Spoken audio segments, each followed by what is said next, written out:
Desde la esquina roja del Padre Luis Barrios, reflexiones para una praxis de amor. El sacramento más importante. Tema: la palabra se hizo carne. Lectura para hoy.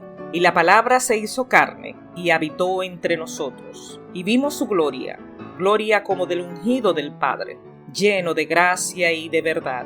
Juan 1:14. Cada uno de los evangelios comienza con un relato de los orígenes de Jesús. Marcos nos presenta a Jesús como adulto, diciéndonos que Jesús era un hombre de Nazaret, cuyo advenimiento cumple la llegada del proyecto de liberación salvífica de Dios, como lo predijo el profeta Isaías. Las narraciones de Mateo y Lucas comienzan aún antes, arraigando la concepción y el nacimiento de Jesús en las profecías de la antigüedad y en la voluntad de Dios de liberar a la humanidad. Juan, sin embargo, lleva su relato de Jesús, el Verbo, al principio mismo de los tiempos. Antes de que se creara nada más, Él fue creado. ¿Qué significa que el Verbo se hizo carne? Juan 1:14 es uno de los versículos más importantes de la Biblia. Dice: el Verbo se hizo carne y habitó entre nosotros y nosotras. Hemos visto su gloria, la gloria del único Hijo, que vino del Padre, lleno de gracia y de verdad. Cuando Juan dice que el Verbo se hizo carne, se refiere a que Dios asumió la humanidad a través de Jesús. ¿Qué podemos aprender del Verbo hecho carne? Estos versículos de las Escrituras son quizás algunas de las palabras más importantes jamás escritas. El primer capítulo del Evangelio de Juan está repleto de afirmaciones resonantes sobre Jesucristo, la relación de Dios con el mundo y el carácter de la humanidad. Exploremos cada uno de estos. Veamos lo que podemos aprender sobre Jesús en esta narrativa bíblica. En la reflexión cristiana primitiva, el catalizador para pensar sobre la identidad y la misión de Cristo fue la resurrección. Jesús había sido vindicado y la verdad de sus afirmaciones estaba asegurada, porque Dios lo había liberado de la tumba. El hecho de la resurrección y el fracaso de la cruz para derrotar a Jesús se convierte en el centro de la predicación del Nuevo Testamento a lo largo del libro de Hechos. El discurso de Pentecostés de Pedro encuentra su punto crítico en el punto en que se describe a Jesús como rescatado de la tumba. No fue abandonado en el sepulcro, ni su cuerpo sufrió corrupción. Hechos 2:31. Pero no pasó mucho tiempo antes de que la reflexión migrara a los primeros años de la vida de Jesús. Las primeras narraciones escritas se centraron en la historia de la pasión y proporcionaron una respuesta a la pregunta apremiante: ¿por qué fue crucificado Jesús? Y si exhibió poder sobre la tumba, seguramente este poder fue evidente durante su ministerio. Así, los evangelios exploran otras preguntas. ¿Cuál fue el carácter de la presencia de Dios con Jesús en la tierra? ¿Cómo explicamos su papel mesiánico en el judaísmo? La obra de Marcos, Mateo y Lucas comenzó a responder estas preguntas, pero había una línea más de investigación que llevó la reflexión cristológica un paso más allá. ¿Tuvo Jesús una preexistencia? Las historias de la Natividad de Mateo y Lucas abren esta discusión directamente, pero le correspondió a Juan dar una explicación teológica completa. La primera parte de Juan es el estudio más completo y explícito de la preexistencia de Cristo en el Nuevo Testamento. La importancia de Jesús no reside simplemente en su capacidad de ser un poderoso hacedor de obras poderosas. Tampoco está en su sabiduría de gran maestro. Más bien, Jesús es Dios hecho carne.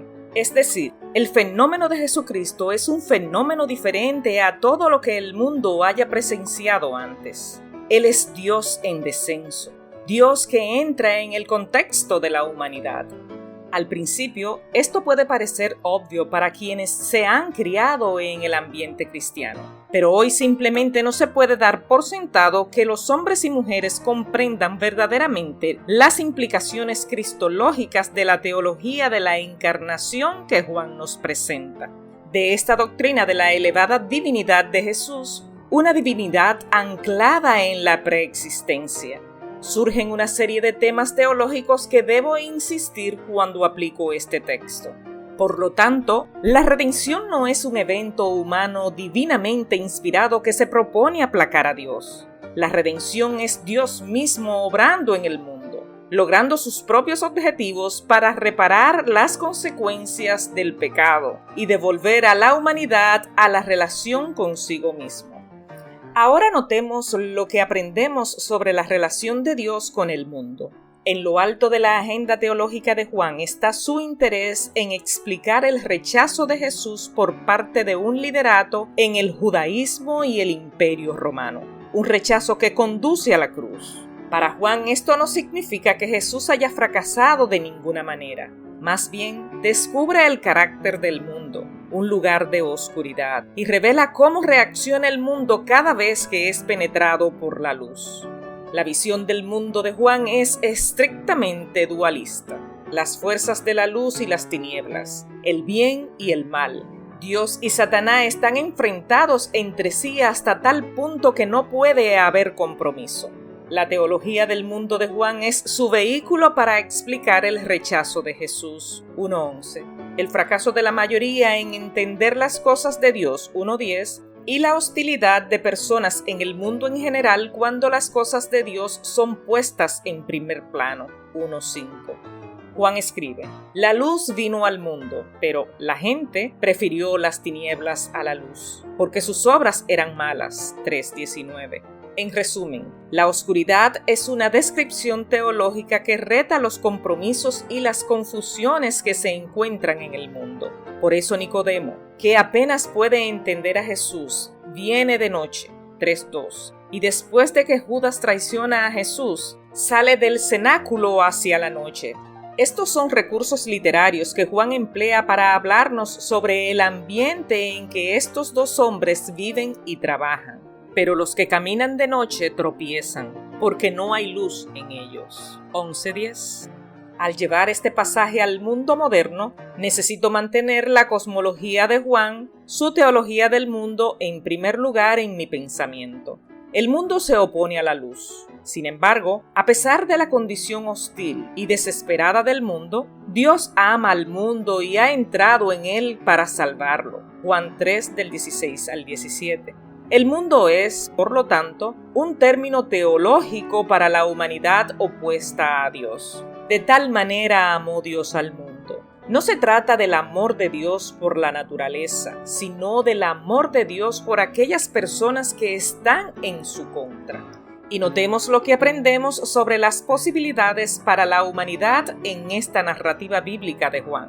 El tercer mensaje de Juan es su teología de la esperanza. La condición desesperada de la humanidad se opone a la bondad de Dios y sus propuestas hacia el mundo en Cristo.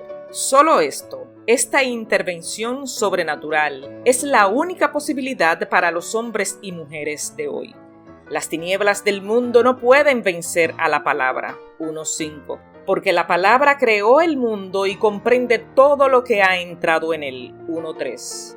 Esta es la esperanza a la que se aferra Juan. A pesar de la caída y la corrupción de la humanidad, una corrupción en el corazón mismo de las cosas, a pesar de la hostilidad de la humanidad hacia Dios y su creación, sin embargo, Dios da poder a hombres y mujeres para ser transformadas y convertirse en sus hijas e hijos, 1:12. Esta es la esperanza para un mundo que vive en la desesperanza, que, a pesar de la oscuridad, una luz brilló y esta luz trabajó para iluminar a muchas personas. A pesar de la oscuridad, la gloria de Dios irradió en el mundo, 1:14b, mostrando la gracia y la verdad de Dios, 1:14a. Este es un mensaje esencialmente moderno porque vivimos en una cultura desesperanzada que busca esperanza. Para algunas personas, la esperanza ha estado anclada en los sistemas y posibilidades humanas. Pero la realidad en nuestra sociedad contemporánea es que las políticas neoliberales han destruido esta esperanza y la Iglesia, con una teología no encarnada del Jesús liberador, trata de mantener al pueblo anestesiado, ofreciendo un cielo en el más allá, sin repercusiones en el presente. El pecado del neoliberalismo erróneamente se basa en afirmaciones de que la mejor forma de garantizar el bienestar y el progreso humano es aumentando la libertad empresarial, la responsabilidad individual, la propiedad y el libre comercio, manteniendo al mismo tiempo la participación del gobierno y el Estado en los asuntos económicos al mínimo. En otras palabras, quitar la inversión social. Esta se ha convertido en la ideología político-económica dominante en todo el mundo en las últimas décadas y de una manera alarmante la Iglesia como institución ha recibido, protegido, bendecido y globalizado esta ideología de opresión y explotación, la cual contradice los fundamentos del Evangelio social de Jesús. Estas políticas son desesperanzadoras para la humanidad. Sociólogos, sociólogas, psicólogas, psicólogos y politólogas han presentado datos correlacionales que muestran que los sistemas sociales como el neoliberalismo, que crean desigualdad socioeconómica, tienden a tener efectos perjudiciales en la educación de los ciudadanos, de las ciudadanas. Aumenta las tasas de encarcelamiento, obesidad y violencia. Afecta negativamente la salud física y emocional. Una manera ficticia de compensar todo este desastre ha sido la teología de la abundancia, en la cual se le atribuyen razones individuales para tener o no tener dinero. Si estás bien con Dios, tienes dinero, y si no tienes es porque algo malo estás haciendo. Este invento de nuestro sistema capitalista destruye la humanidad de la cual Jesús nos habla en su proyecto de encarnación cuando la palabra se hizo carne.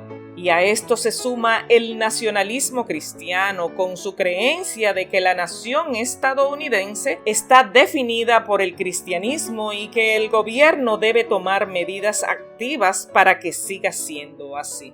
Nada nuevo. Esto es parte de la doctrina Monroe y el manifiesto divino que se inventó la clase dominante en Estados Unidos para justificar su imperialismo cristiano por todo el mundo. Y por desgracia, aquí en Puerto Rico, una colonia de Estados Unidos, nos encanta copiar y celebrar estos disparates sociopolíticos. Definitivamente tenemos un gran reto en nuestras manos de combatir nuestra vagancia socioespiritual de no hacer nada.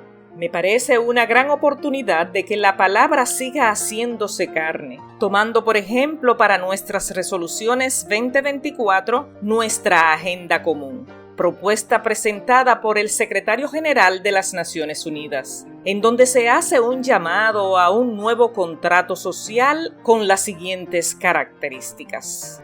Feminista, orientado a cambiar las relaciones de poder de género y abordar las múltiples formas de discriminación. Basado en la justicia social, para atacar las desigualdades generalizadas y volver a equilibrar las economías en favor de los derechos y las necesidades de las mayorías. Ecosocial, para reconocer que los seres humanos no estamos disociados de la naturaleza, sino que formamos parte del ecosistema de la Tierra que debemos preservar. Global, basado en la solidaridad y el bien común, con el reconocimiento de la interdependencia del mundo y de que nadie está a salvo hasta que todas las personas estemos a salvo.